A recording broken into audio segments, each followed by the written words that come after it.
I urge you. I urge you. With every ounce of energy that I can muster, I urge you, don't give in to despair. Don't. The anaconda of hopelessness will squeeze the life out of you. Don't give in. You can't give up. You just can't, folks. You just can't. There's too much at stake. There's too much at stake. You've got children. You've got grandchildren. You've got a legacy. You've got friends. You've got neighbors. And they're needing somebody to rise up in the midst of these difficult days and say, I ain't quitting. I ain't quitting. Others are throwing in the towel, but I'm not. Living daily as a disciple of Jesus Christ is not easy in this world. And some days we need God's help just to help us to put one foot in front of the other. Some days we need God's help to keep praying. We need God's help to keep standing, to keep working. Some days we feel like the only success was that we didn't quit today. And some of you may be tempted to escape a trial by quitting. Don't quit. First, you cannot give up. When you enter into your long season, you've got to give it all you've got. Don't quit. There's two things that you can do with trouble. You can let trouble make you better, or you can let trouble make you bitter. And that's your choice. And so when you're going through hard things, you got two choices. You can give in and give up, or you can get strong. Amen? And I believe that we can do anything that God gives us to do, but the one thing we cannot do is give up when it gets hard. Make a statement, make a stance that I am not going to be moved. I am not going to give up. I'm not going to quit as a father. I'm not going to quit as a provider. I'm not going to quit as a Christian. I'm not going to quit as a believer. I'm not going to quit the call of God that's on my life. I'm not going to quit what God's called me to do where my community is concerned. I'm not going to quit in all of my well-doing. I'm not going to quit on the gift that God has given me. I am not a quitter. I am more than a conqueror. And with Jesus Christ, I overcome every temptation to quit. So you get yourself up. You stop feeling sorry for yourself as if you're the only one that's ever gone through trouble. Get up. Dust all of that stuff off of you.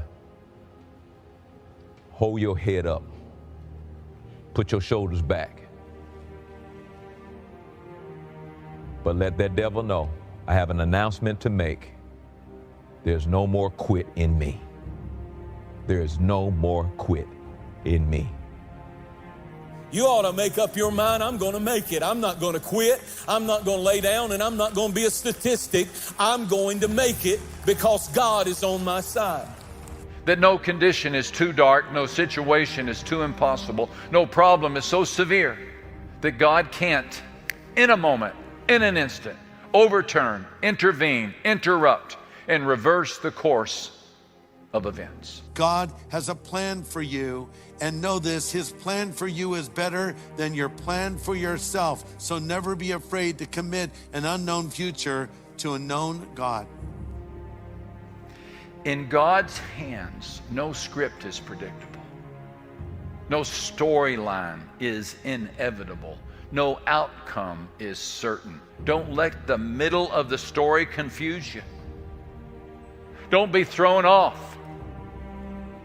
Don't be thrown off because you can't see the ending. And what you expected to happen has not happened. God is writing history. And God is in charge of history. So just keep praying, keep trusting. Your story's not finished. I'm getting up. I'm not going to quit. I'm not. I may get knocked down 9 times, but I'm going to get up 10 times. And I'm not going to quit. The devil will hit you. Life will hit you. I may get knocked down.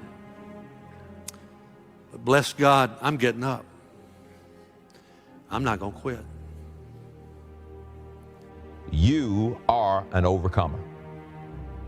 The Bible makes it very, very clear. In all these things, you're more than conquerors, or more than a conqueror through him that loved us. When you're more than a conqueror, you overcome. You overcome. God is with you. Don't give up. Don't give up. Don't give up.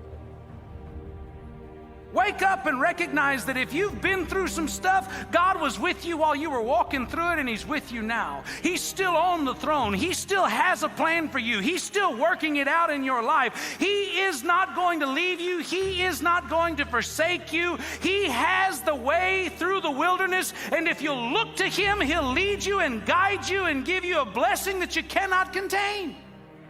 I'm pleading with you today. Whatever God is trying to do in your life right now, even if you don't understand it, don't run away from it. Trust God. Let Him do what He wants to do in you so you can have the life that He really wants you to have. The thing to try when all else fails is again. The person who really wants to do something finds a way. The person who does not finds an excuse. The person who prevails is the person who refuses to give up. The person with the mental toughness is the person who will triumph. The testing of your faith produces perseverance.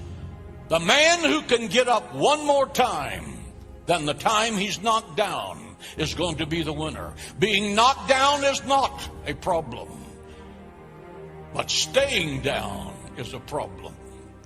Get up, because success begins by getting up one more time than you've been knocked down.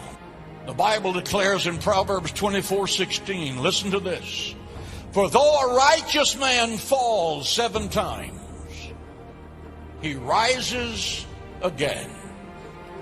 For though a righteous man falls 7 times, he rises again. Again.